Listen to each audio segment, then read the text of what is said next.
salah satu peserta, saya lupa namanya, waktu kita ngobrol lagi istirahat itu, dia bilang dia masih ada hubungan dengan PLBP, waktu itu masih belum ngerti saya. Dia cerita beliau itu kuat banget, jadi tangan kanannya presiden, bahkan dia jadi kayak wapres gitu-gitu. Saya ketawa aja. Sekarang kenyataan. Fahami, sadari bahaya G30S jilid 2. Yang kalau ini sampai terjadi, ini akan dahsyat betul. Dan yang menarik lagi, ancaman itu tidak berhenti sampai di situ. Yang terjadi, nggak lama setelah begitu dia nikah, saya terus sebarin ini. Dia dibuang, menghilang.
Oke, nah kita masuk ke bagian yang tadi saya sebut itu. Tiba-tiba Prof.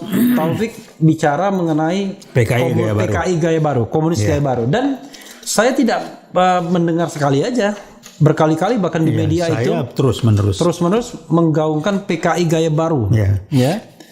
Gaya Baru itu selain Gaya Baru tempat beli sepatu di Palembang juga kereta api.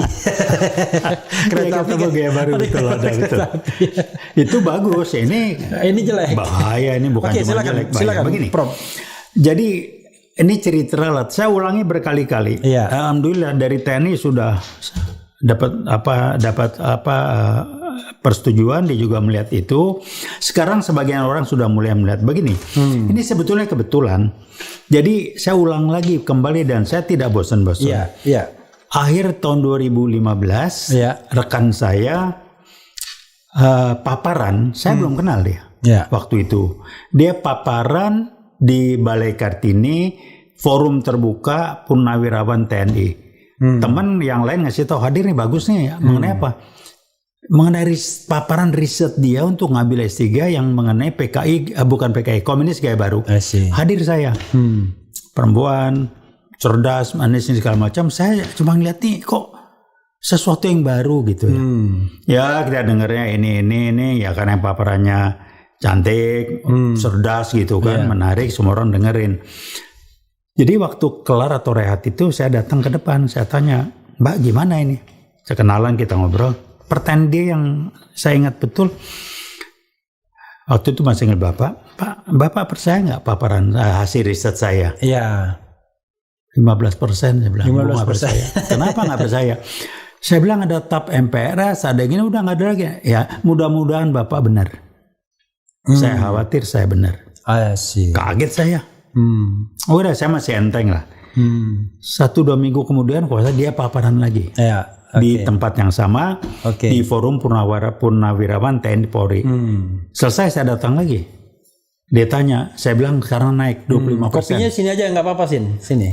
Santai. 5%. Ngomong-ngomong gitu segala macam. Kemudian saya minta khusus dia paparan terbatas di Kahmi UI, Kahmi Jaya UI di Kebayoran, terbatas lah. Nah dia paparan gini. Saya mulai mencerna. Ya kita ketemu ngobrol. Terima kasih. Semoga amal bedanya diterima. Amin. Ngasih minum anak yatim piatu kan gitu ya. Terima kasih. Sama Prof itu saya juga yatim piatu. Kalau mau pakai gula aren ini? Ya siap. Oke, siap, maaf. Nah ini sebabnya. Jadi kita ngobrol itu. Kemudian ya saya tertarik. Dia cerita ini buat riset S3 dia udah itu sekali di UI.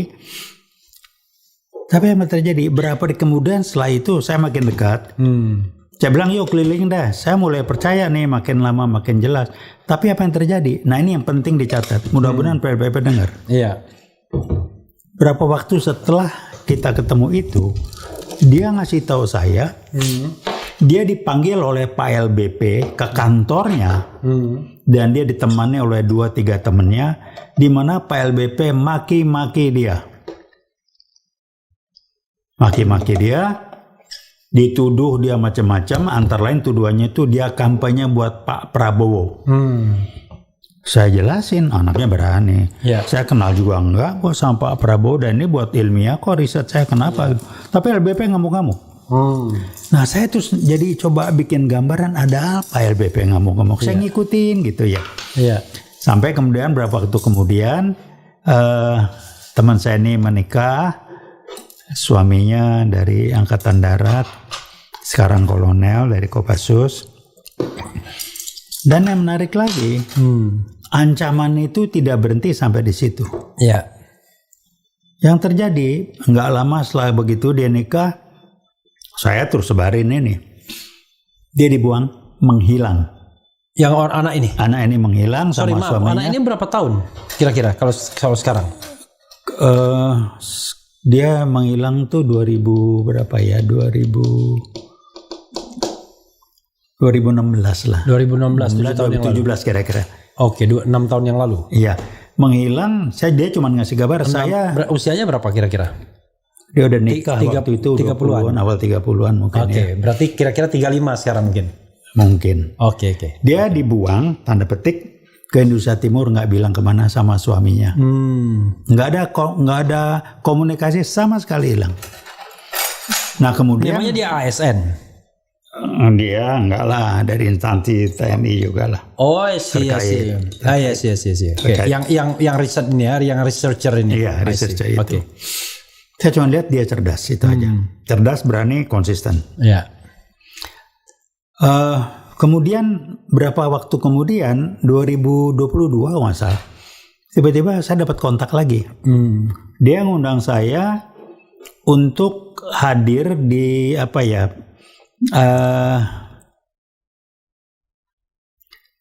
sih namanya, untuk S3 dia. Promosi. Promosi S3 dia di UI, di FISIP waktu itu. Dia ngambil risetnya mengenai KKB di Papua itu. Oke. Oh, udah beda. Yang riset udah balik rupanya. Tapi riset yang berbeda ya. Riset dia bikin lagi. Oh, itu riset independen ya, bukan untuk. Iya, independen. Oke. Jadi saya menduga, saya nggak nanya jelas, tapi saya menduga dia ambil S3-nya 2 nih. Paparannya menarik. Ya, terlalu panjang lah. Tapi apa yang dilakukan pemerintah sekarang nggak akan pernah selesai. Kalau begini caranya tidak berubah. Nah, ngobrol terus waktu kita salaman segala macam, dia dapat itunya predikatnya cum laude, harusnya summa cum laude, tapi itu dikasih tahu promotornya mengatakan karena dia diberi waktu 4 tahun, dia selesai 5 tahun jadi turun. Oke, jadi soal masa studi ya. Terus lagi kita salaman, anaknya perempuan kecil, saya kenal suaminya. Dia bisik, "Bang, riset saya gimana?" 150% saya bilang. Oh, benernya. Dari 15, 25, 150. Langsung. Yang kejadian saya ngikutin ada bonus betul. 50%. Ya, saya ngikutin betul dan saya kaitkan dengan G3065. Saya ikut terlibat. Oke. Ikut terlibat sebagai aktivis mahasiswa. Oh, waktu itu udah mahasiswa, Prof? Tahun kedua saya di UI. Oke. Itu tahun kedua di UI. Itu udah 60 tahun yang lalu, 55 tahun yang lalu. Kira-kira lah.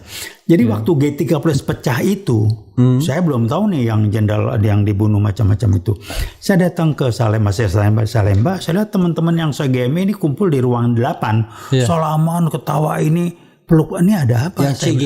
Yang CGMI. Yang CGMI ya, oke. Dan lagi saya bingung gitu, saya komandan Pluton di Mahajaya UI.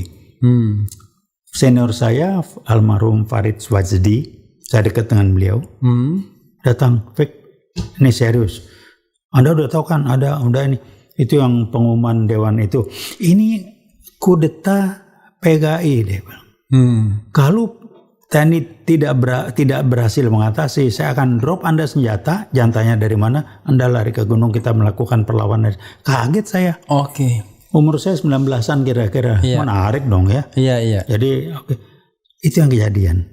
Dan semenjelang G30 September itu saya mencermati banyak dinding di kota Jakarta itu digambar matahari terbit sama ayam berkokok.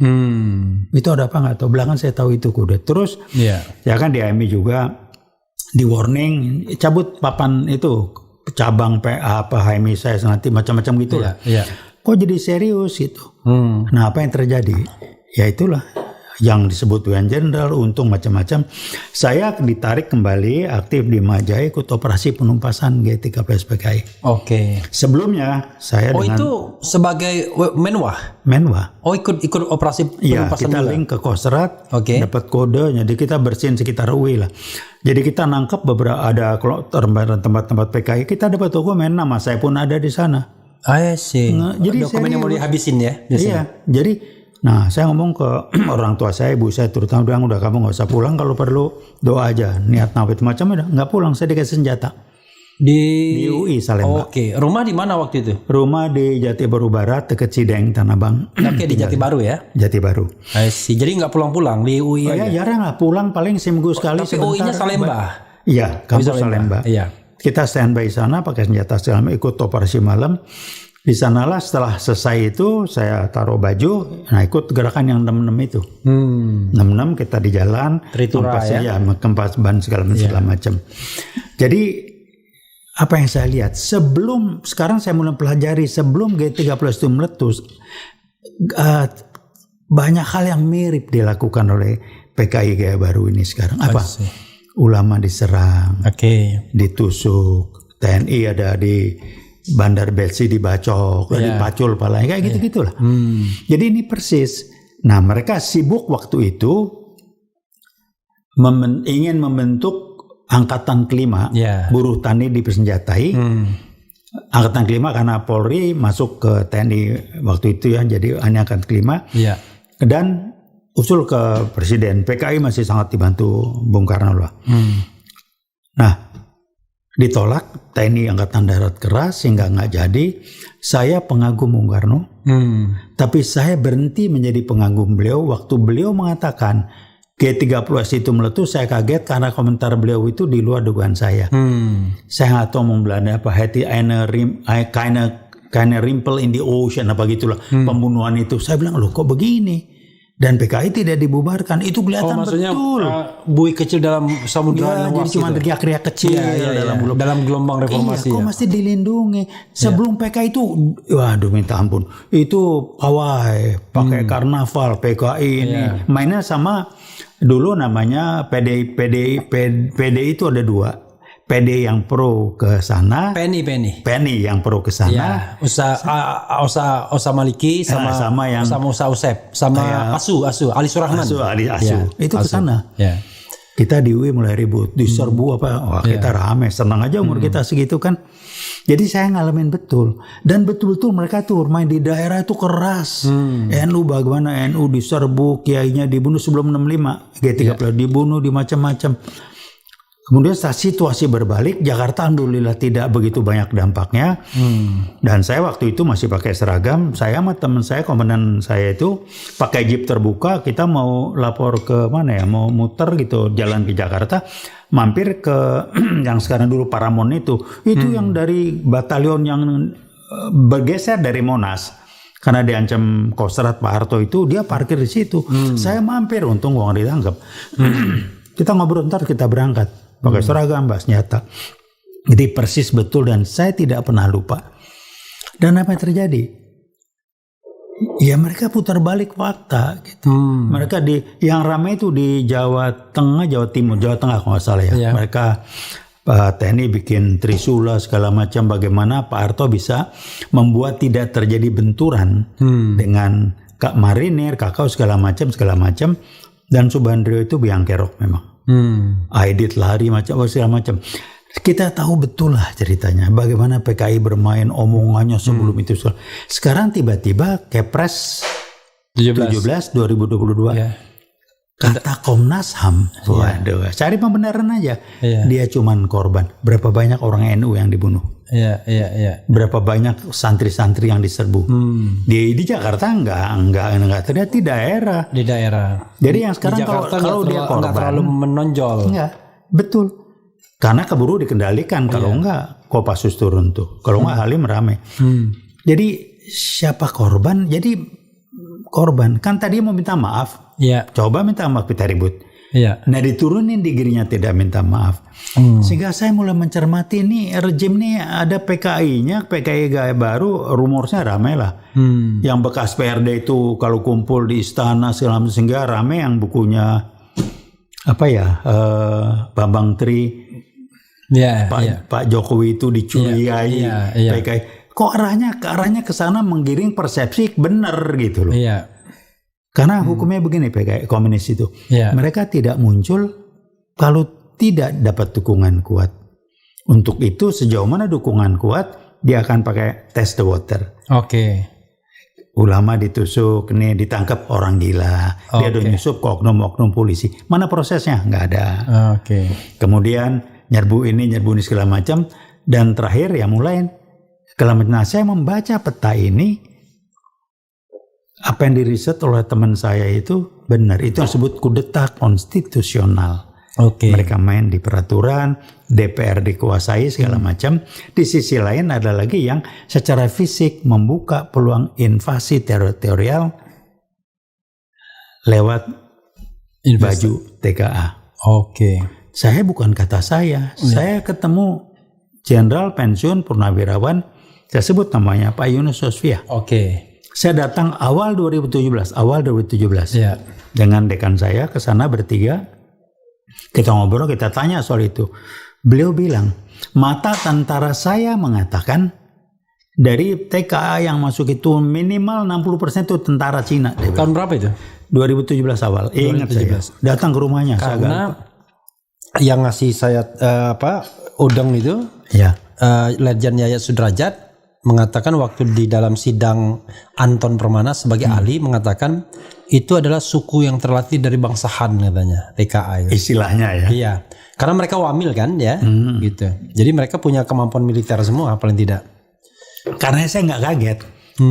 Rame di medsos, wah TKA yang dikirim tuh ngelas aja nggak bisa. Dia tentara kok, bukan tugasnya. Iya. Jadi invasi teritorial kan masuk ke daerah-daerah itu udah strategi betul. Ya, jadi saudara sekalian, kita ngomong begini ini bukan karena kita ingin memprovokasi, tapi karena kita ingin cinta negara, cinta NKRI. Cek aja kalau nggak benar. Mari saya tantang, kita diskusi. Iya, karena kalau kita sudah menyangkut misalnya infiltrasi, invasi negara lain termasuk China. China itu negara ya, kita nggak bicara etnis ya, tapi China itu negara. RRC lah. Iya, kita RRC dah, ya itu membahayakan. Bahkan ada video yang viral sempat RRC sudah menyiapkan 150.000 pasukan kalau terjadi perang dengan Indonesia, baik dalam konteks perang dunia kedua maupun harus menginvasi Indonesia. Itu dari luarnya yang 150, belum dari dalamnya. Iya, persis. Jangan-jangan begitu kita prop ternyata di belakang kita kaget-kaget kan. Kaget-kaget gitu. Jadi itu yang terjadi. Nah, yang ngomong ini yang saya tahu belakangan, Pak Yunus itu dia jenderal perang, bukan jenderal belakang meja.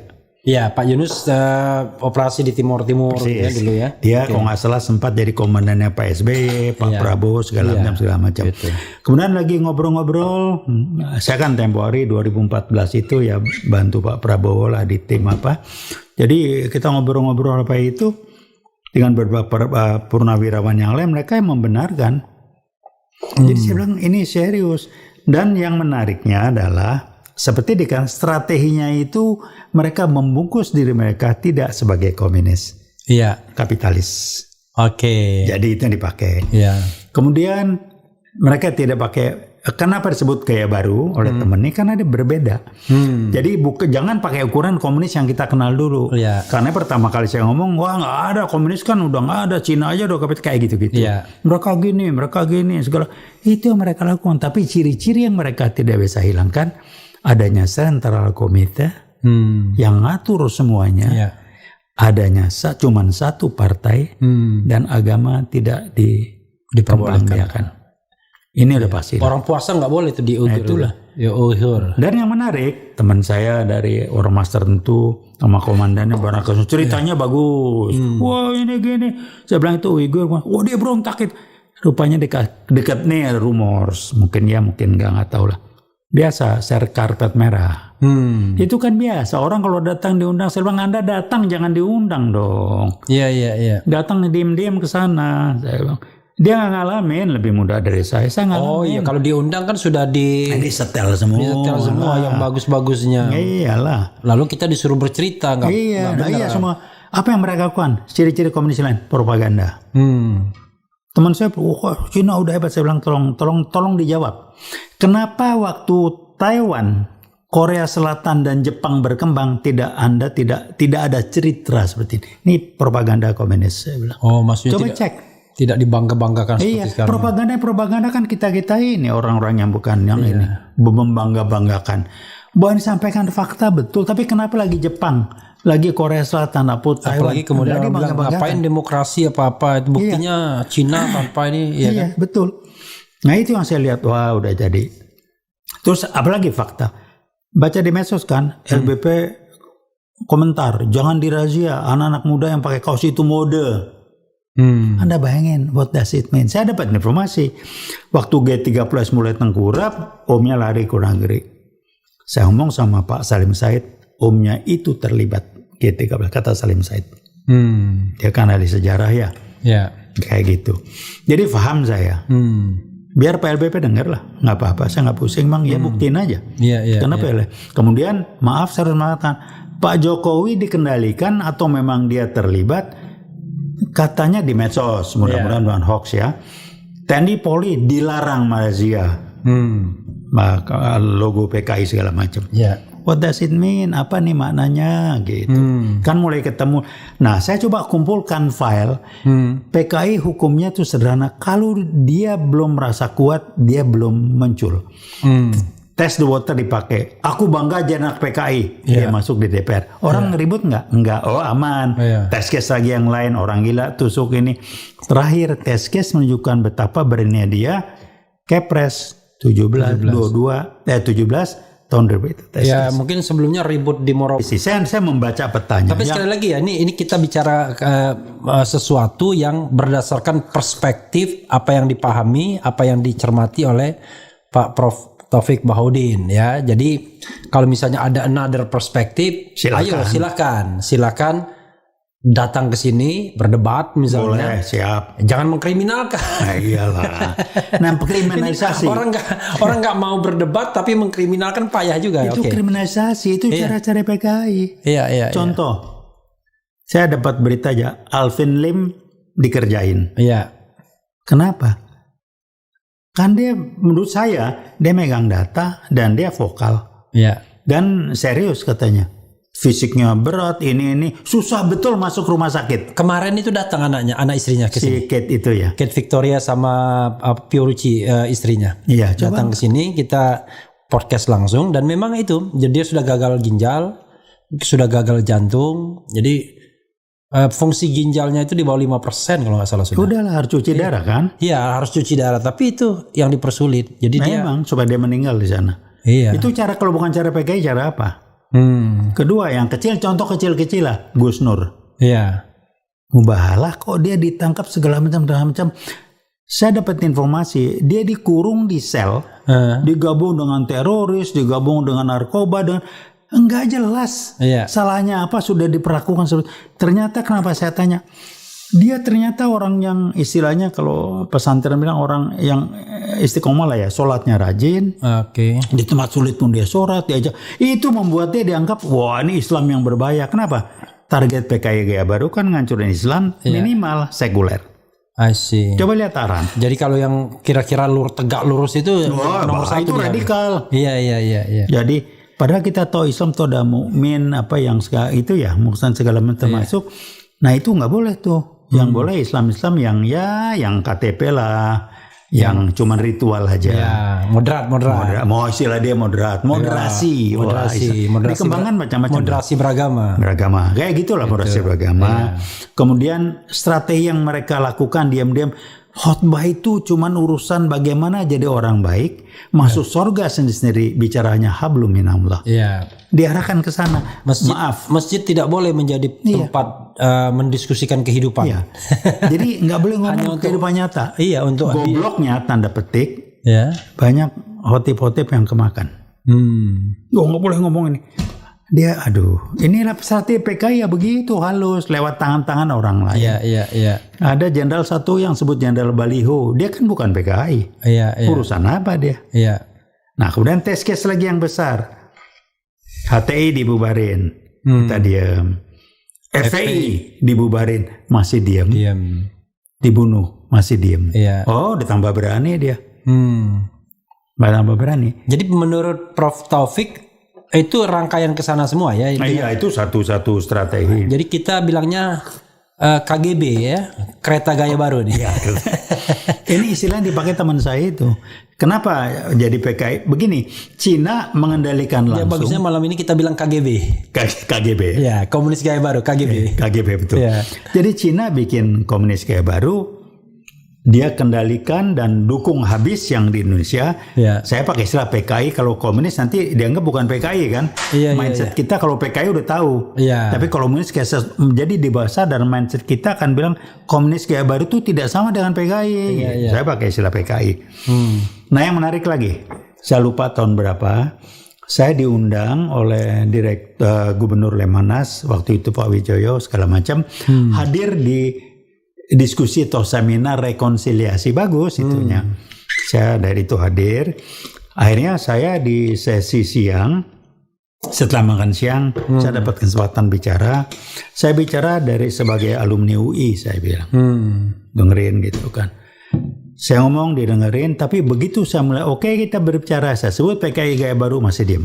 Begitu saya kaitkan dengan peristiwa Madiun 48, bahwa ini tidak berdiri sendiri, saya ke G30 sama sana, begitu masih bejo untung, tiba-tiba di seberang saya berteriak-teriak. Saya nggak kenal orang ini siapa. Saya bisik sama ada tentara sebelah saya pensiunan, itu bejo untung Pak, sebelah gue gampar, gue bilang. Bejo untung tuh anaknya Letkol Untung? Kayaknya bukan lah. Dia dulu ternyata dia anggota dari yang afiliasi organisasi pelajar PKI, IP, kalau nggak salah. Iya. Jadi underbow ya? Underbow-nya PKI. Ngaku dia. Tapi dia TNI bukan? Bukan. Dia teriak-teriak sampai itu dia dibantu ramai-ramai sama LSM apa yang nggak jelas loh. Mereka semua yang ngomong searah dengan saya itu yang dari TNI sama beberapa yang lain. Mereka teriak-teriak bikin ribut, nggak bisa dengerin, akhirnya seminar itu bubar. Nggak dilanjutkan, bukan cuma sesi siang itu, bubar. Kalau kita lihat misalnya Gatot Nurmantio ya.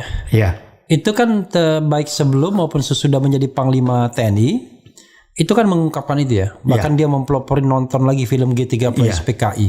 Saya itu dia memang sedang berhadapan pada arus itu yang mungkin yang menjelaskan kenapa dia 6 bulan belum pensiun sudah saya menduga ya.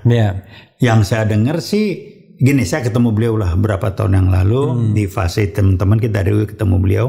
Beliau bilang begini, saya nggak ngalamin Pak, tapi saya belajar sejarahnya. Ya umur dia berapa lagi, 65 kan? Saya belajar dan saya tahu persis memang sekarang itu kayak gitu. Dan dia katanya kalau nggak salah ya, dia tuh diberhentiin karena dia berteriak senjata masuk. Ya pokoknya dia anti senjata di luar TNI. Tiba-tiba ada pembelian senjata masuk, kemudian macam-macam lah. Kalau yang disebarkan lain, macam-macam. Tapi wajar lah. Buat saya sih wajar-wajar aja, bukan benar loh ya. Karena PKI kan begitu caranya. Apa ciri-cirinya? Sama, berbohong. Bohong sudah jadi bagian dari karakter orang itu. Buat dia berbohong itu udah biasa. Fitnah, putar balik fakta, adu domba, acak kejadian persis semuanya kejadian. Pokoknya intinya propaganda itu ya. Iyalah, sastranya tetap sama kok kayak yang dulu TNI dan umat Islam. Karena itu dianggap yang bisa menghalangi mereka. Ini yang menghalangi mereka kan lagi 48 juga TNI sama umat Islam. Jadi kalau misalnya gini, Prof, itu misalnya kalau kita lihat ya, ada kan tone Islamofobia. Menurut Prof itu bagian dari ini juga ya? Itu kerjaan si Bush itu. Diadaptasi. ISIS kan mereka yang bikin. Mana ada acara Islam maksudnya gitu. Kalau ketika diadaptasi ke sini itu ada kaitannya dengan KGB? Iya, dipakai. Ada ya. Karena saya kritik BNPT, Badan Nasional Penanggulangan Terorisme. Kenapa nggak BNPTK? Komunisnya mana? Oke. Kok nggak di ini? Kan dilarang sama MPR. Iya. Kok berhenti di teroris? Kalau teroris apa? Islam kan? Iya. Kalau yang bukan Islam bukan teroris. Itu kan bungkus-bungkus saja. Saya ngomong belak-belakan aja. Sama aja 15 Maret 2 tahun yang lalu di Selandia Baru 51 orang meninggal waktu sholat Jumat, nggak dibilang teroris. Iya, enggak. Iya. Artinya nggak ada bekasnya untuk mengatakan bahwa telah terjadi terorisme yang mengerikan. Meninggal 51 gitu-gitu. Iya, nggak ada. Dan yang lucu, pemahaman saya cetek nih, teroris itu orang yang melakukan teror kan? Iya. Iya kan? Sekarang nggak, dia terduga akan jadi teroris. Menyembunyikan informasi pun teroris juga. Ya udah. Jadi bingung. Kayak Munarman. Iya, bingung. Munarman ditahan terduga. Iya. Terkait ini. Pokoknya siapa yang menentang rejim? Rejim artinya bukan total ya, rejim yang bermain yang akan mengembangkan PKI gaya baru ini di counter dia. Rumor saya kan rame. Secara periodik mantan ex-PRD itu rapat kumpul di istana. Dan diam-diam saya sebut namanya, mungkin yang jadi menteri urusan apa tuh? Pembangunan desa apa, karena bukan dari sana. Segala macam. Terus yang delikan itu udah jelas lah segala. Jadi memang ini diprogram. Kita masih nganggap wah aman, saya nggak ada apa-apa. Saya kebetulan nggak tahu lah ini. Allah mungkin ngasih jalan. Berapa tahun lalu saya belajar sesuatu. Tapi ini klarifikasi. Kalau Menteri Pembangunan Desa kan saudaranya Muhaimin.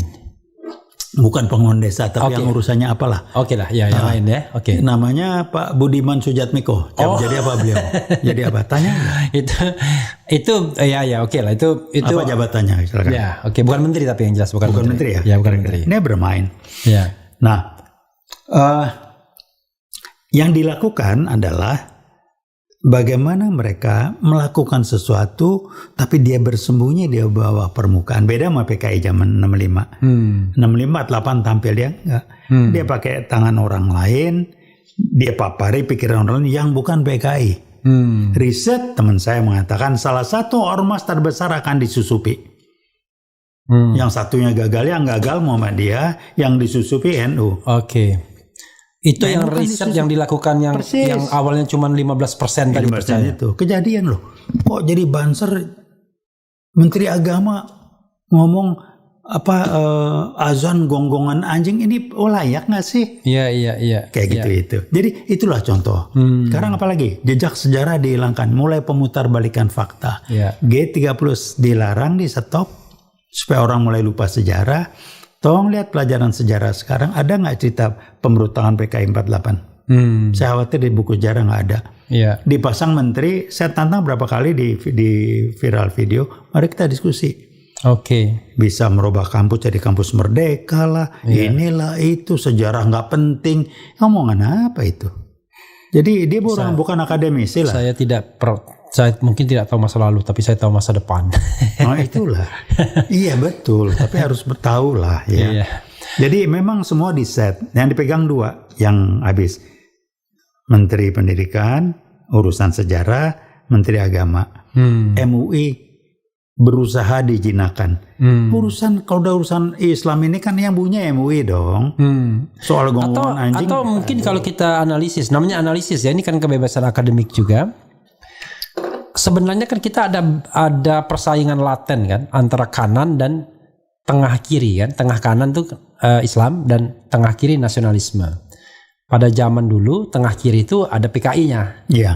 Nah, ketika sekarang ada anak cucunya, ya tentu dia menyusupnya di tengah kiri ini kan. Iya. Artinya sebenarnya bukan PKI-nya yang pemain utamanya, cuma dia penunggang yang makin lama makin membesar gitu mungkin. Dia bukan cuma menunggang, sekarang dia mengendalikan. Oke, udah jadi pemain utama sekarang. Pemain utama, dia menentukan arah mau kemana. Oke, jadi sekali lagi saudara sekalian, ini pendapat ilmiah ya, berdasarkan pengamatan dan lain sebagainya. Tapi Memang fenomena politik Indonesia kan begitu, persaingan antara tengah kanan sama tengah kiri. Itu orang udah paham semua kan, sejak 55 ada Masyumi, ada NU, kemudian ada PNI, ada PKI, 4 besar itu.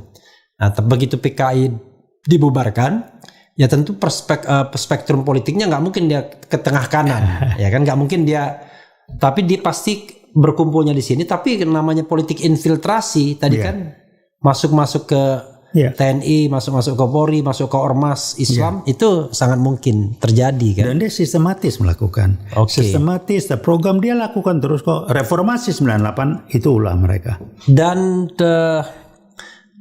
pusatnya RRC. Kita orientasinya ke sana. Jadi karena Rusia kan udah nggak bisa lagi diandelin. Iya kan. 65 kan ke RRC. Ya Chou En-lai apa-apa. Segala macam. Iya. Saya punya videonya banyak lah yang edit ke sana itu video. Iya. Prof, kita bacakan komentar Sobat RH ya terkait dengan isu ini. Ya kadang-kadang ada yang relevan, ada yang enggak. Oke, mungkin nanti kalau yang relevan bisa dikomentari. Assalamualaikum, hadir Bang RH, Pemalang hadir. Kemudian banyak penjelasan dan sejarah kekejaman PKI, tonton aja di channel YouTube Ustadz Alfian Tanjung. Ini salah satu Ustadz yang selalu ngomong PKI juga. Dan unfortunately dihukum juga. Iya, sama lah. Ya kan? Dianggap melakukan pencemaran nama baik ya. Kemudian atau fitnah. Aceh hadir Bang, semakin nyata semakin dekat perubahan itu menjadi kenyataan, keadilan akan semakin ditegakkan oleh pemimpin yang adil, pilihan rakyat Indonesia. Tiba-tiba munculnya. Ya, kita bicara lain itu ya untuk 2024. Memang betul itu Bang Refli tidak diragukan lagi ya. Yang 15% tadi ya udah meningkat. Betul. Kemudian Tegal hadir Kang RH, saya nonton live ini itu begitu Bung RH live saya pindah ke channel Bung RH. Alhamdulillah ya. Mantap. Kemudian hadir Bang ya kita memang live kita ini mengandalkan internet Prof. Jadi kalau internetnya lemot ya lemot juga, tapi alhamdulillah karena ini di loteng lantai 3 jadi aman ya. Jadi ya mudah-mudahan mudah-mudahan baik itu sinyalnya terus. Assalamualaikum untuk Abang Refli, untuk masa kedepannya apakah langkah dan tujuan untuk mengembalikan demokrasi di Indonesia? Sekarang ini saya menilai Indonesia sudah tidak seperti dahulu lagi. Mungkin kalau Prof Taufik ada yang ingin di-mention ya. Ini ada komunis gaya baru, ini ada demokrasi, ini konstitusi ya. Atau bahkan ada lagi orang mau kembali kepada Undang-Undang Dasar 45, mungkin agak dibungkus bagaimana bungkusnya. Kemudian baca buku Banjir Darah, itu berisi tentang sejarah kekejaman PKI. UI Watch dan Ustadz Alfian Tanjung adalah 2 channel YouTube yang membahas sejarah bahaya kekejaman PKI. Kemudian ada yang belum bilang PKI sudah tidak ada, yang ada adalah PKIisme ya. Jadi organisasinya tidak ada tapi fahamnya. Tapi kita lihat kan bisa aja OTW itu organisasi tanpa bentuk. Dia terorganisir tapi tidak tampak ya. Jadi nanti mungkin Prof bisa menjawab, sebenarnya ini KGB ini dia terorganisir canggih walaupun dia underground. Apakah dia sebenarnya masih sporadis ya, nanti bisa dilihat. Enggak, dia paguyuban lah kalau bahasa sopan. Dia eksis. Tadi teman yang mengatakan nggak ada organisasi, ada ini. Organisasi kan kumpulan orang. Bisa formal, bisa non formal, yang namanya paguyuban. Isme ada orangnya enggak? Kalau isme sekedar sebagai paham yang diskusikan di kampus itu lain. Kalau sudah jadi bagian dari hidupnya dia, itu kan orang. Jadi kalau cuma sekedar kita mempelajari komunisme sebagai sebuah ajaran, komunisme itu memang itu ilmu pengetahuan. Tapi begitu kita bicara tentang fenomena di masyarakat, ya itu sudah gerakan ya. Gerakan. Jadi gimana ya? Saya jangan ingatkan beginilah ya. Berkali-kali saya ingatkan. Mereka sembunyi di bawah permukaan agar orang tidak ingat, tidak tahu, tidak menyadari bayang main semuanya mereka. Untuk itu apa? Semua dilempar oligarki. Itu isu yang mereka lempar supaya terribut oligarki. Apalagi kembali ke Undang-Undang Dasar 45 ribut. Kita dilemparin pri non pri, itu yang mereka main. Ada yang ngomong ini semuanya. Jangan Anies, Ganjar, Prabowo itu diributin. Undang-Undang Dasar 45. Saya mulai nangkep indikasi ada kelompok masyarakat yang kayaknya berseberangan dengan rezim tapi isunya kembali ke Undang sama ini mereka ini. Saya bilang ini mereka. Karena mereka PKI Gaya Baru itu ngumpet di bawah permukaan, tidak tampil, dia lempar berbagai macam masalah tanda petik isu dan kita ributin itu. Jadi habis energi dia jalan terus, maka diam-diam aja muncul Kepres 17 2022 terus punya besok kalau udah berani lagi itu lubang buaya ditutup itu nanti. Ya, lubang buaya bakal ditutup. Sekarang peringatannya ada lagi enggak? Enggak kan? Enggak ada. Pelan-pelan dihilangin, orang enggak ribut gitu kan. Itu caranya bertahap. Kemudian muncul yang jagoan. Jagoan ahli post-truth. Gua enak benar dengarnya itu. Saya bilang teman, dia suruh belajar jangan sepotong. Post-truth tuh hanya berlaku mindset orang yang SQ-nya jongkok, yang spiritual capitalnya rendah. Poor in spiritual capital, kena sama post-truth. Post-truth tuh kalau kita ngomong bohong berkali-kali, maka orang anggap biasa dan itu benar. Itu orang SQ jongkok, orang gak punya prinsip. Dia baca buku yang sampai jelas. Itu ada bukunya. Dan yang lain yang saya sampaikan, saya kebetulan belajar berapa tahun yang lalu, ambil course saja sendiri, diskusi ke Amerika sama Australia. Waktu masih aktif ngajar, biaya sendiri, saya belajar ilmu yang namanya mimetic science mengenai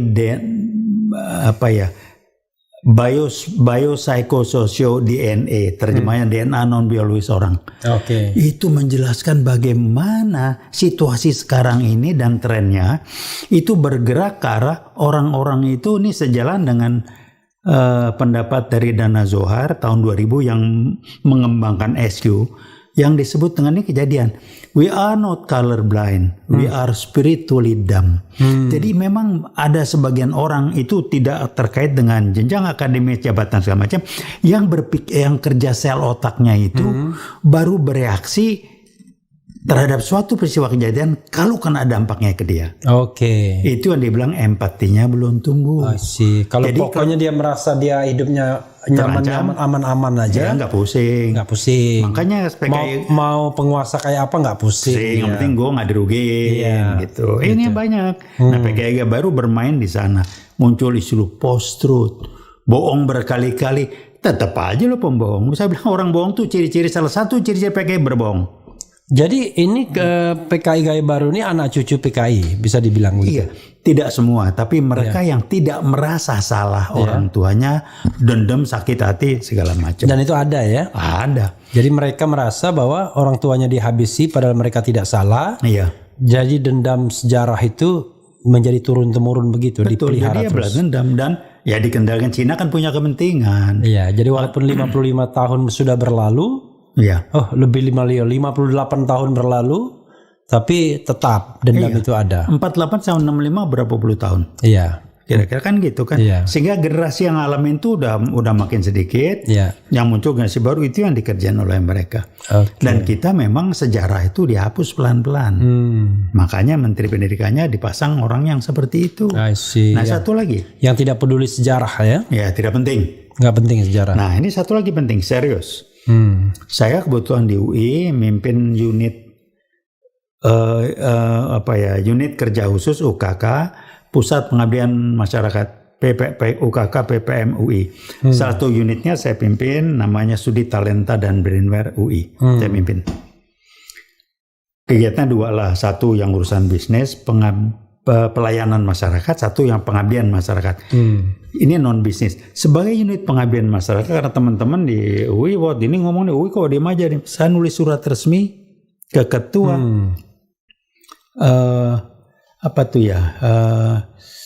BPIP.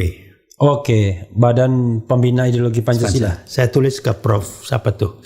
Saya kirim ya. Surat pertama dari IAIN kalau nggak salah waktu orangnya. Dari UIN ya. UIN. Saya bilang, Prof, kita sama-sama dengan latar belakang kampus.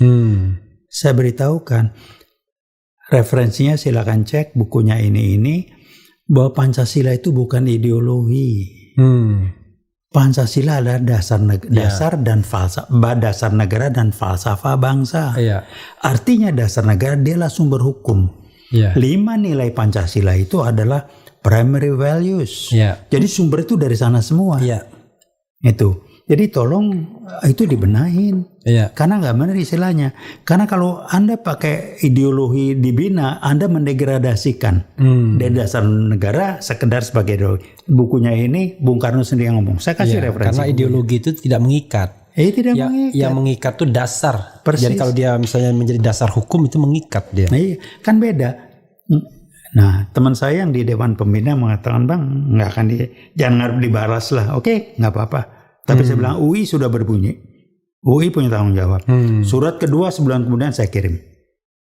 Saya kritisi lebih keras dan saya katakan BPIP itu akan diarahkan menjadi seperti, betul nggak? Tolong koreksi. Menjadi seperti Central Committee nanti. Saya bilang begitu terang-terangan. Dan yang menarik, saya kirim tembusan istilah saya ke seluruh dunia di Republik ini, DPR, MPR, bahkan di UI semua pimpinan unit termasuk rektor saya kirimin. Saya kasih tembusannya. Tidak ada satupun tanggapan sampai detik ini. Artinya apa? Nganggap enteng kan? Atau nganggap gue bego? Atau nganggap bercanda? Atau nggak tahu saya. Kalau saya juga dari awal ketika BPIP mau didirikan itu saya menolak. Karena kalau misalnya Pancasila itu di captures by the state, maka Pancasila jadi alat gebuk. Iya betul. Jadi bukan lagi milik masyarakat, bukan lagi milik society gitu. Makanya saya nggak setuju yang ada semacam BPIP itu. Nanti kayak dulu dia mengarahkan bahwa yang benar tuh hanya ini. Betul. Masyarakat salah, keliru, dan menyamakan antara negara dan pemerintah. Iya. Jadi mengkritik pemerintah itu dianggap membahayakan NKRI. Dan Pancasilanya 1 Juni kan. 1 Juni. Jadi udahlah. Kami Pancasila saya Pancasila. Bahasa saya udah nggak benar. Saya Pancasilais nggak ada. Saya Pancasila kan udah ngaco lah itu. Jadi ya kira-kira itu gambarannya. Mau diapain lagi? Tugas kewajiban tanggung jawab saya moral dan akademis memberitahukan. Ada juga saya bikin begini. Lomba BPIP. Dan dia bikin nomor tulisan tuh Islam dan apa gitu. Refli Harun seolah Islam yang paling bermasalah dengan Pancasila. Saya setuju untuk dibubarkan. Iya memang Pak. Udah gampang. Karena dia selalu begitu temanya. Sama. Iya. Berani nggak ketemu Anda ngomong itu? Nggak berani. Iya. Tapi bersembunyi di balik kekuasaan. Tiba-tiba keluar. Karena mungkin ada orang yang masuk sistem itu semacam BPIP yang bersifat ideologis. Jadi itulah jalan bagi dia untuk tadi naik kereta gaya baru tadi ya. Tapi ada orang yang cuman pragmatis saja, cari makan aja. Nah, antara pragmatis dan ideologis menyatu. Ini menarik kecil, saya cukup kumpulin ya. Ketika Pak Jokowi 2014 dinyatakan menang sebagai presiden, salah satu orang yang dekat dengan Pak Prabowo saya ketemu beliau. Dia bilang, saya nggak sebut namanya, jangan lah ya. Iya, jangan. Pak Taufik, Bapak nanti lihat pemerintah akan menduplikasi cara-cara yang dipakai di RRC. Dalam komunikasi, antara lain dia bilang, media dikendalikan habis mainstream. Dan kedua, ada yang namanya buzzer. Saya kan nggak tahu apa itu buzzer. Dia cerita, saya ketawa aja, mana ada gitu kan.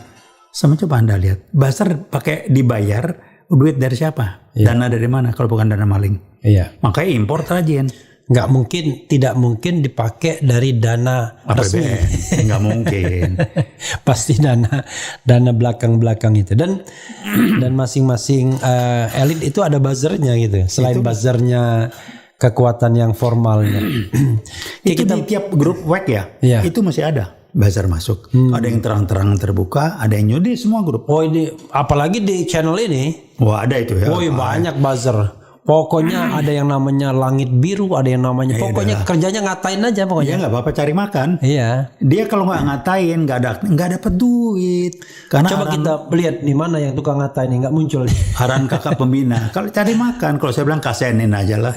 Dia cuma bisa cari makan. Ada langit biru namanya. Termasuk jadi WA, bahkan mereka WA pribadi. Betul. Itu kadang-kadang mereka ini kan, karena mereka percaya diri, mereka nggak akan disentuh. Oh iyalah. Nah, itu yang membuat mereka percaya diri untuk ngantem orang. Ya iyalah, tahu apa ditangkap, dilapor polisi enggak kan? Iya. Gitu. Tapi kalau yang ini Roy Surya ini langsung diproses, vonis. Kalau dia gone with the wind. Ya, masih didalami. Iya. Gitu.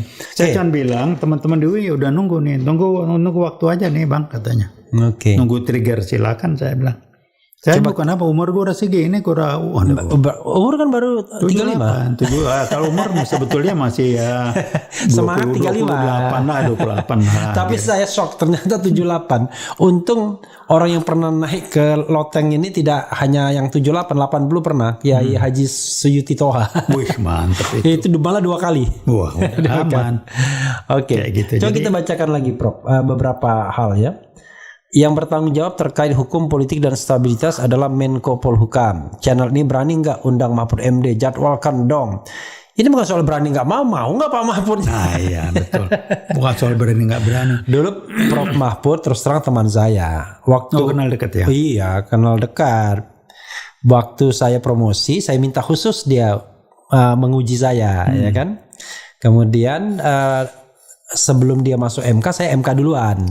Betul. Ya, saya yang sempat mengadukan kalau ada mafia peradilan di MK. Cuman penanganannya yang kurang mulus.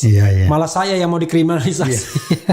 Saya ikutin juga. Untungnya Akil Muhtarnya tertangkap 3 tahun kemudian. Jadi orang percaya kalau itu. Kalau enggak, Refli Harun ikut di kerangkeng kan. Iya. Jadi kayak gitu. Dan hari ini juga ada yang begitu di MK kan ada vonis palsu itu pertimbangannya diubah kan. Dan memang state captured juga sudah. Jadi sudah captured by the state ininya hakim-hakim ini. Jadi nggak bisa juga dia ngapa-ngapain. Kalau saya sih lihatnya sederhana lah ya. Coba Anda lihat. Lembaga atau institusi penegak hukum semuanya di bawah kendali. Polisi di bawah presiden. Iya. Kejaksaan Agung di bawah salah satu partai kan gitu ya. Nah ini yang kehakiman segala macam ini menterinya ya tapi belum bisa mengendalikan penuh kan. Karena kehakiman ada beda tapi dicoba dikendalikan. Saya pernah ketemu hakim ngomong yang waktu itu kasus apa ya?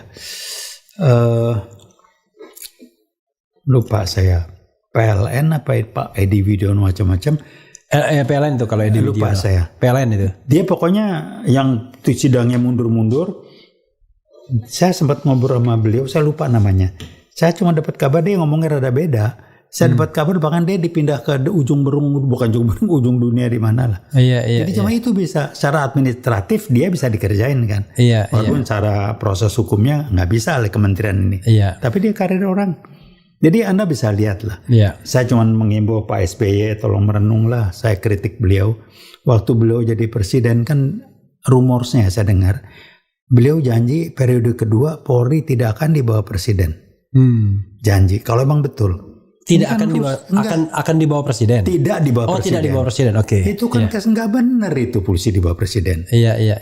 Jadi kayak sekarang. Nah ini dimanfaatkan. Jadi saya bilang. Tapi sebenarnya memang.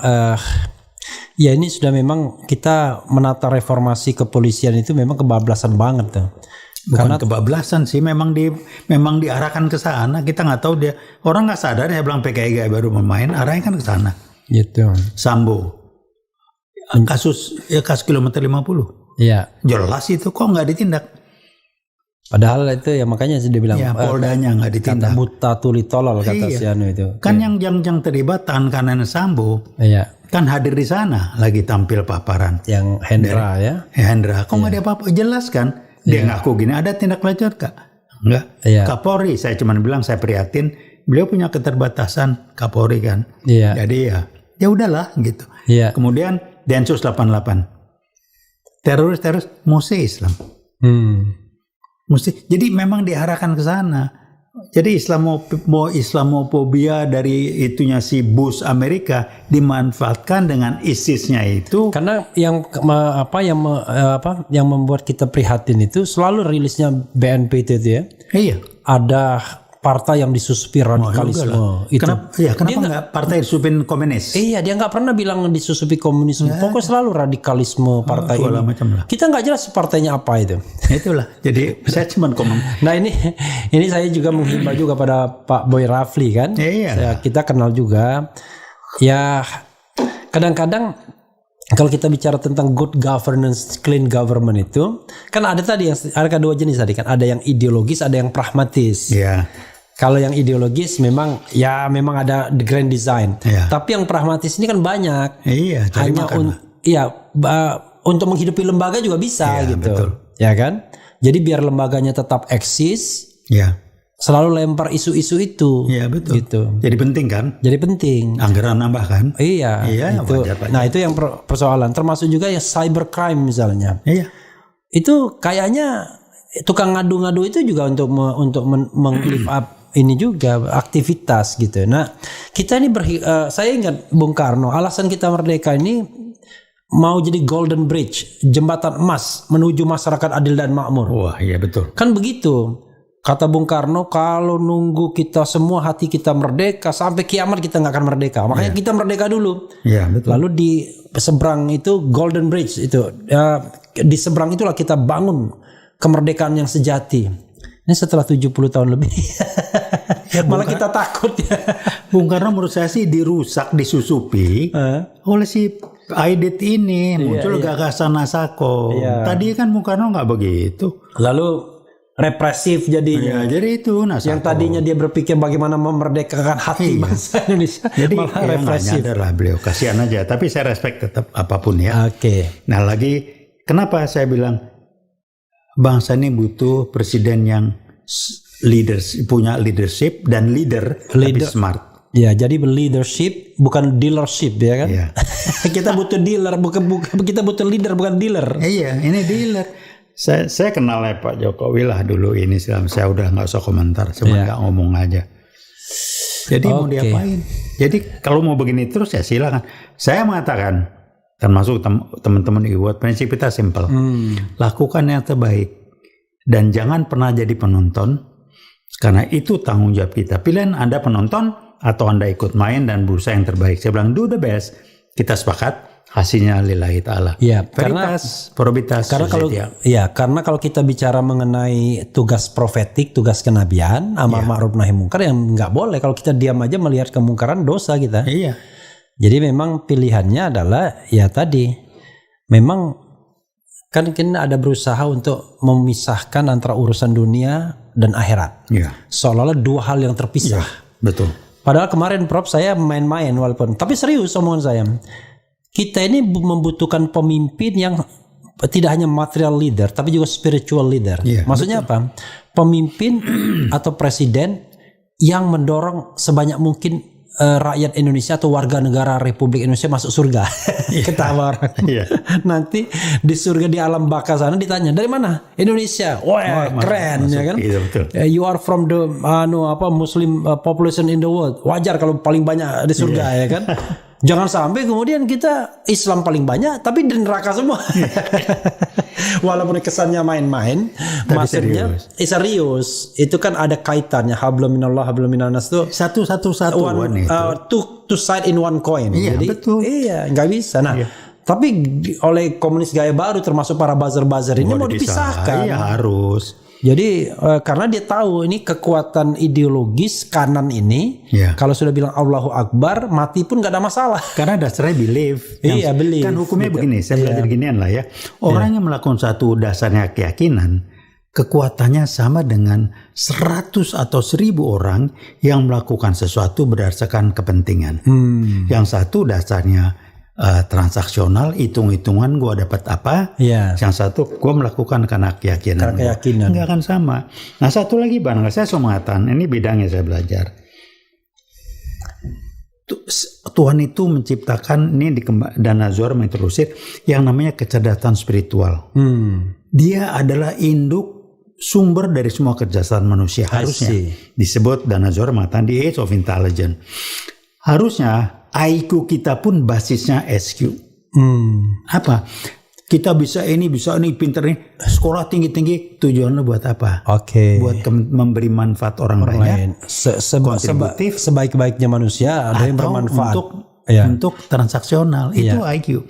Anda IQ baik sama orang belusukan masuk ke tujuannya buat promosi dapat tepukan atau karena supaya lu beri manfaat orang lain. Nggak bisa bohong. Nah kalau basisnya tidak SQ ya kayak sekarang. Jadi jenjang akademis, profesor ini, termasuk gue jadi profesor kan. Iya. Itu buat keren-kerenan. Iya. Tolong tanya diri Anda, apa yang sudah Anda berikan, apa yang sudah Anda kontribusikan buat kemanfaat orang banyak dengan titel jabatan Anda. Tolong jawab itu, tulus ikhlas. Kalau enggak SQ base. Kalau enggak SQ base hitung-hitungan. Transaksional ini cuma pilihan kok. Nah, bangsa ini dibikin kacau karena dibikin transaksional lebih dihargai. Iya. Jadi menteri dan anak-anak sudah diajarkan untuk transaksional oleh orang tuanya, bahwa Anda kalau sekolah bukan tujuannya masuk surga, tujuannya jadi kaya secara material. Betul. Maka orang yang berhasil itu adalah orang yang kaya, orang yang duitnya banyak. Kalau mobilnya punya Rubicon. Iya. Alfa. Lalu rumahnya gede di di Permata Hijau. Ya, kira-kira gitulah. itu materialisme itu kadang-kadang saya kan pernah misalnya melihat YouTube katakanlah YouTube yang saya kenal itu selalu mengatakan Anda sukses. Tapi ukuran sukses itu selalu ukurannya materi. Nggak benar itu. Iya, jadi ini usia sekian, punya ini, punya itu. Akhirnya yang terjadi apa? Anak-anak ini menghalalkan segala cara kayak PKI juga untuk mendapatkan uang itu. Iya. Bila perlu korupsi nggak ada masalah. Dan mereka ukuran sukses apa sih? Happiness harusnya. Iya. Happiness itu hanya bisa dicapai kalau kita hidup dengan prinsip-prinsip hidup basisnya SQ. Iya. Kalau kita melakukan sesuatu sesuai dengan nilai-nilai hidup, prinsip hidup kita basisnya SQ, kita akan dapat happiness. Gak ada konflik batin. Gak ada konflik batin. Jadi orang gue konflik batin sistem nilai lu yang ada. Jadi saya ingat almarhumah kakak saya tahun lalu meninggalnya, ya mudah-mudahan Allah Subhanahu wa taala menerima ya. Dia selalu nulis ketenangan itu awal kebahagiaan. Betul. Jadi memang kalau kita mau bahagia kita tenang dulu jiwa dan raga kita. Tenang gitu. Kalau SQ kita jelaskan nilai-nilai kita. Paling gampang kan kalau kita ada salah takut kita. Iya, ini kan enggak. Gitu. Jadi sekarang kan muncul yang berkembang nih konflik nilai di masyarakat.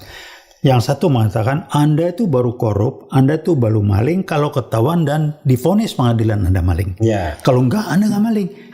Coba Anda bayangin dikembangkan nilai begini mau jadi maling ya maling. Dan kemudian dibungkus dengan prinsip hukum yang namanya azas praduga tak bersalah. Itu udah. Saya bukan orang menyerah gue, tapi kayak begitu kan. Dan itu lebih gawat lagi. Sudah orang itu ditangkap, ya kan? Misalnya praduga tak bersalah. Ya, kan? Tetap aja azas praduga tak bersalah. Tapi Gus Nur dikerangkeng, dikurung di tempat sempit, pakai azas praduga bersalah. Alvin Lim, praduga gitu. Ya kira-kira gitulah. Jadi ya itulah memang. Kita bacakan lagi, Prof ya. Walaupun secara tidak langsung ini sudah 1 jam 13 menit kita. Saya bergantung Prof aja. Saya nurut aja lah. Oke.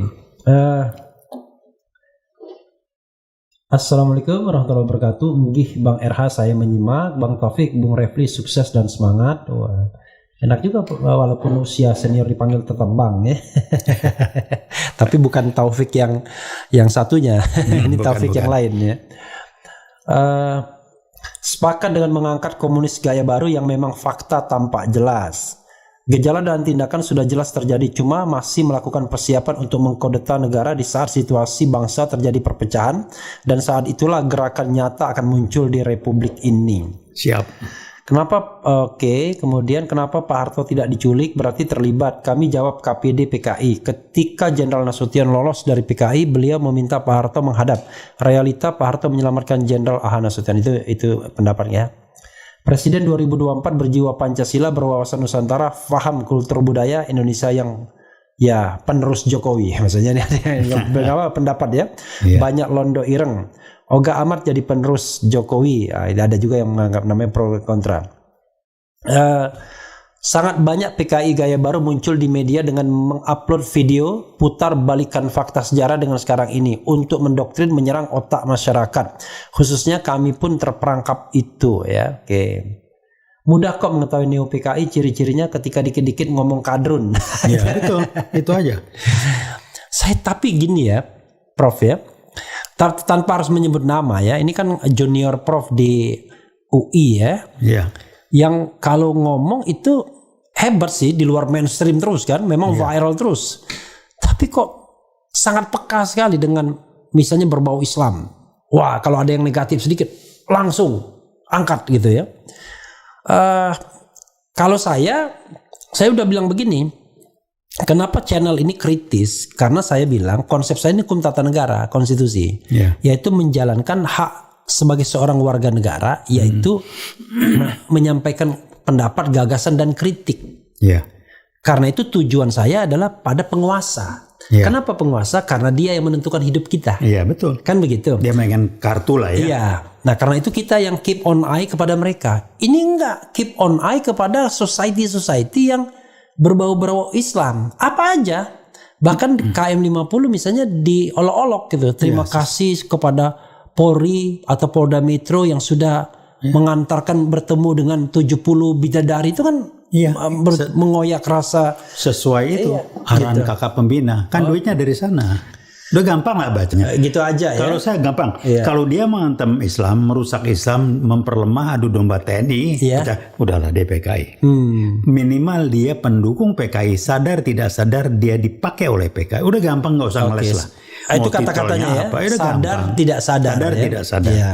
Belum makanya tentu saya katakan, PKI, belum tentu. Ya mungkin cari makan doang. Cari makan, tapi dia jadi tangannya PKI. Iya, karena PKI-nya ngumpet di bawah kan. Iya, karena dia berani muncul di permukaan dan dapat sesuatu lah, dapat sesuatu dan punya keyakinan bahwa dia nggak diapa-apain. Iyalah, dia kan dapat bayaran, udah diatur itu. Iya, oke.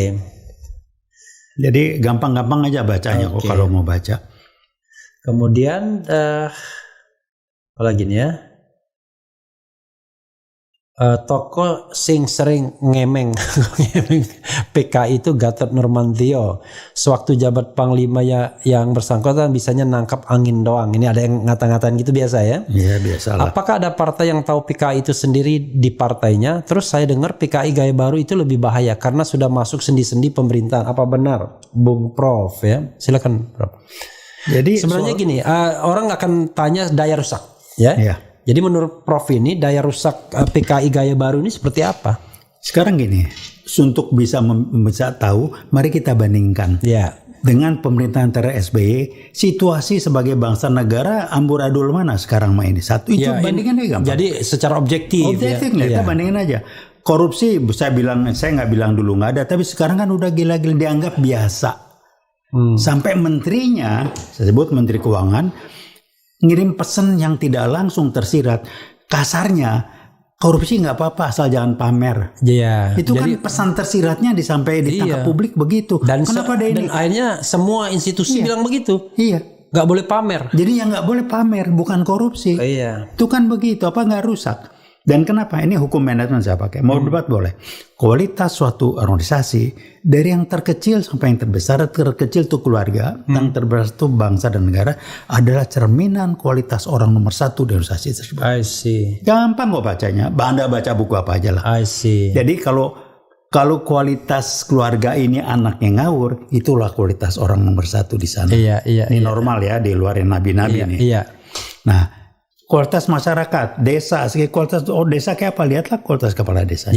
Nah bangsa ini, lihatlah kualitas orang nomor satunya. Kan saya ngalamin zaman Bung Karno, saya ngalamin zaman Pak Harto, saya ngalamin zaman Habibie, Gus Dur, terus kok jadi beda? Karena orang nomor satunya beda.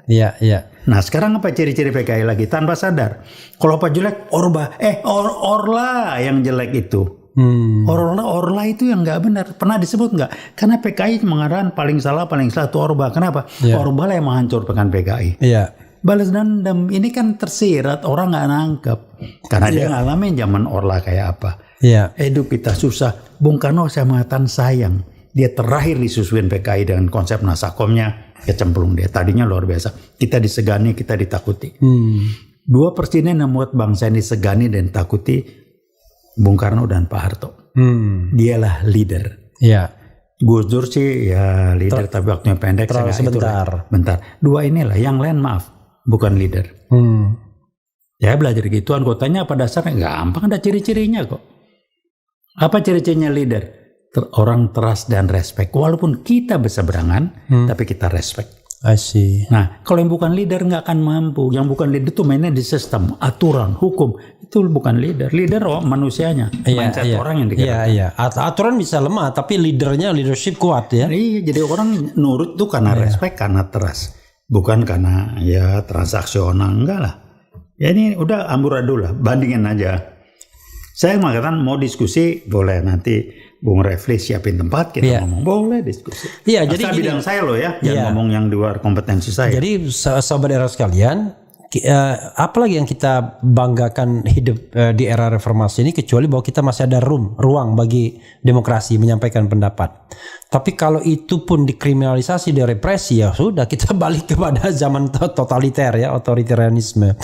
Jadi kita ingin bahwa siapapun yang berbeda pendapat ya dan keberatan dengan apa-apa yang dilontarkan di sini, ya silakan datang, ya kan? Ya, betul. Silakan datang, silakan bikin statement tandingan atau video tandingan, boleh, saya muat juga. Iya, silakan, betul. Jadi mumpung kan teknologi mempermudah kan? Saya nggak mau datang, saya mau ngomong sendiri, ngomong aja pakai handphone. Iya. Nanti saya muat di sini. Jadi itu jauh lebih baik dan mencerdaskan sebagai bangsa. Dan para penegak hukum ya jangan baperan. Iya. Cepat sekali misalnya menindak ini, menindak itu. Ada baru-baru ini kan ada isu seorang pejabat, itu sebenarnya adik angkatan saya sendiri. Yang menerima, dianggap ada kaitannya dengan penerimaan gratifikasi atau suap dan lain sebagainya. Tiba-tiba reaksinya cepat sekali kan?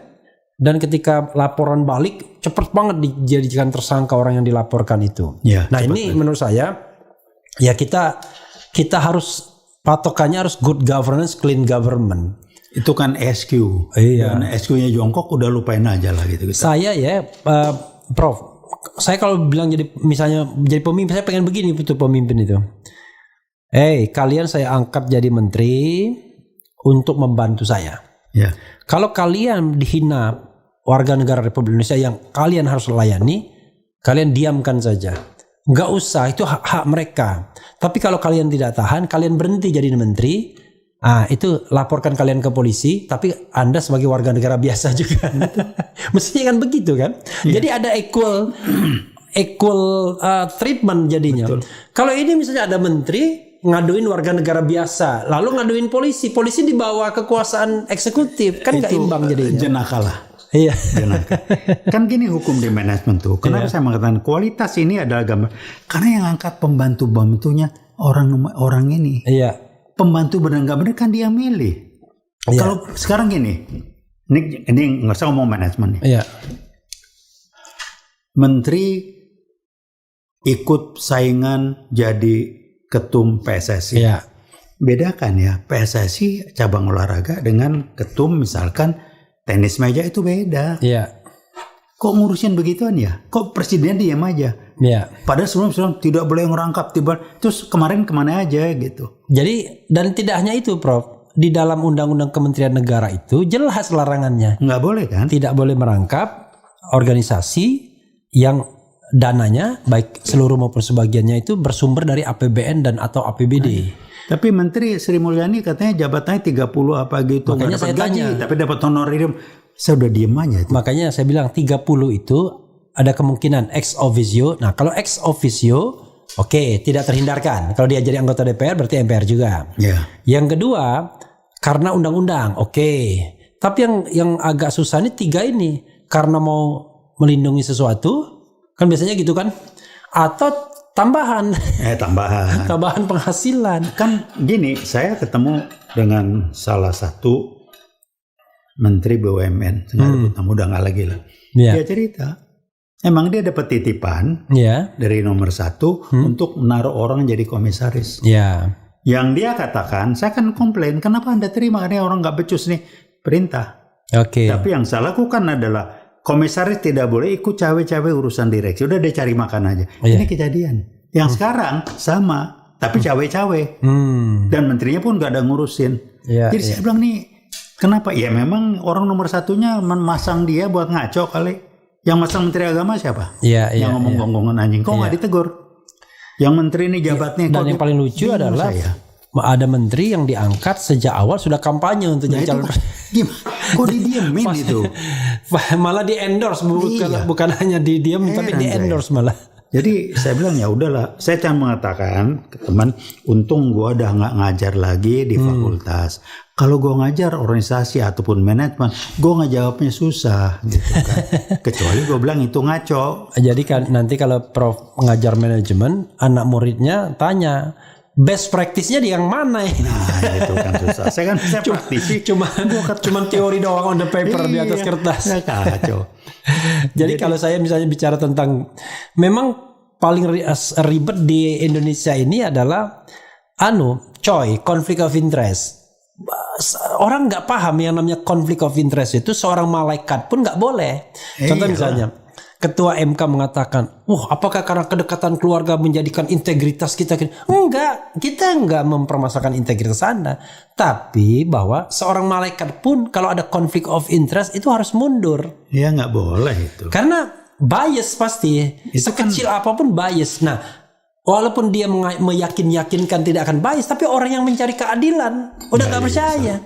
Kita terus terang saja, kalau urusan pemerintah nih, undang-undang omnibus law, kan udah jelas ngaconya, membangkang putusan MK. MK suruh buat perbaikan dalam 2 tahun, tiba-tiba bikin perpu. Tapi saya separuhnya aku yakin MK nggak akan batalin tuh, bro. Iya pasti. Udah pasti. Jadi itu soalnya itu yang biar sekalian aja Ketua MK dengar ya. Jadi Anda kalau dalam wilayah conflict of interest nggak bisa. Sehebat apapun, walaupun Anda mau jadi malaikat sekalipun, kecuali kalau Anda mau langsung memutus. Begitu Anda tidak nurut, Anda langsung dipotong langsung. Karena gini, budaya kita, nanti kalau bicara Amerika, budaya kita secara sebagai bangsa itu berseberangan atau tidak sama dengan Amerika sebagai bangsa. Amerika singkatnya katakan people follow the system. Jadi kalau sistem dibangun, orang ngikutin. Maka di Amerika patroli polisi 2 orang, kalau nggak benar ya dia yang temennya ngelaporin juga. Di kita nggak bisa. Sistem follow the people. Orangnya dulu sepakat, baru sistem itu dikerjain. Karena sistem adalah formalisasi dari kesepakatan manusia-manusianya. Di kita begitu, makanya nggak boleh ada keluarga, nggak mungkin. Nah, contoh perilaku anak ke orang tua di Amerika nggak sama dengan perilaku anak dengan ke orang tua di Indonesia misal. Karena memang values-nya beda. Saya nggak ngomong dari mana sumbernya, tapi faktanya begitu. Di Amerika anak bisa gugat orang tuanya. Dan bisa itu maki-maki juga boleh. Dan itu lazim aja. Di kita kan, lu kurang ajar, nggak benar. Dia usia 18 tahun dia bisa mengatakan no kepada orang tuanya, gitu. Dia maki orang tua juga boleh kok. Nah ini kan beda, di kita enggak gitu, enggak paham gitu. Jadi ya udahlah, suka-suka kalau orang Medan bilang. Jadi kadang-kadang kita doa Allahu Akbar ya. Oke. Siap. Oke nih, ada mulai ada nih PKI Gaya Baru sini.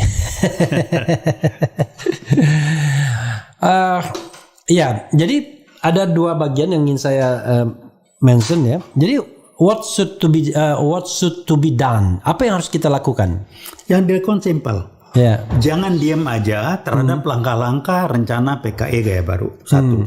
Dalam bentuk angkat semua sumber masalah adalah PKI baru.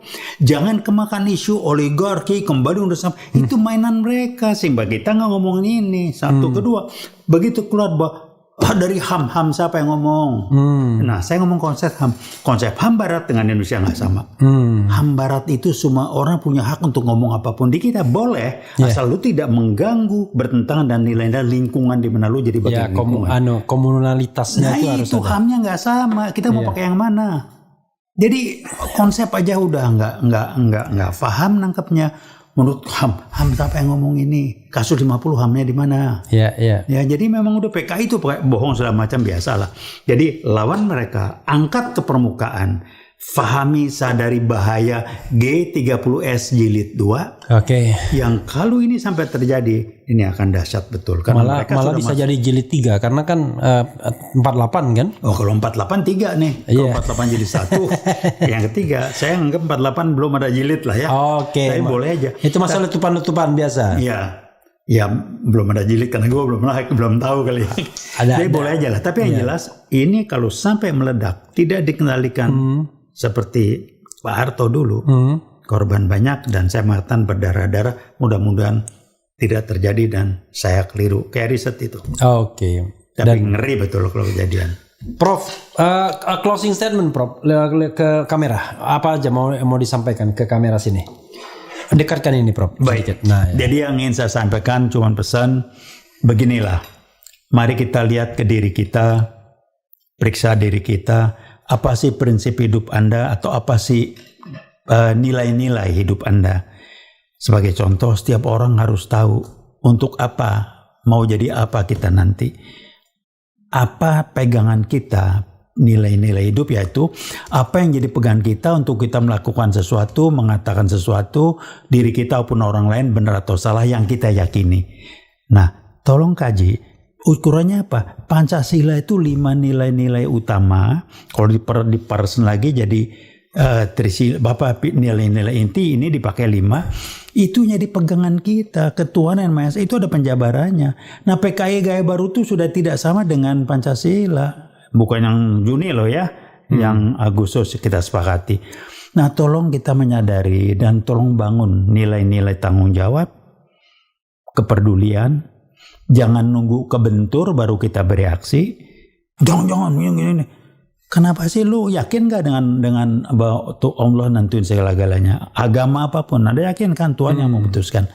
Do the best dengan tulus, ikhlas, tanpa ada transeki apapun, serahkan hasilnya berat Tuhan Yang Maha Esa. Kami dari UWOT menggunakan prinsip nilai-nilai inti, veritas kebenaran, probitas kejujuran, justisia keadilan. Salah satu atau apalagi lebih dari nilai langgar, kita akan bereaksi semampu kita. Kami kampus perjuangan, maaf bukan kampus merdeka. Oke.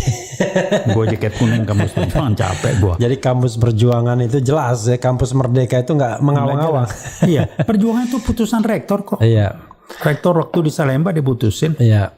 Jadi udahlah. Iya, Sobat El sekalian, itu tadi ya percakapan dengan Prof Taufik Bahaudin dan mengenai komunis gaya baru ini atau PKI gaya baru ini, ya penting kita cermati ya.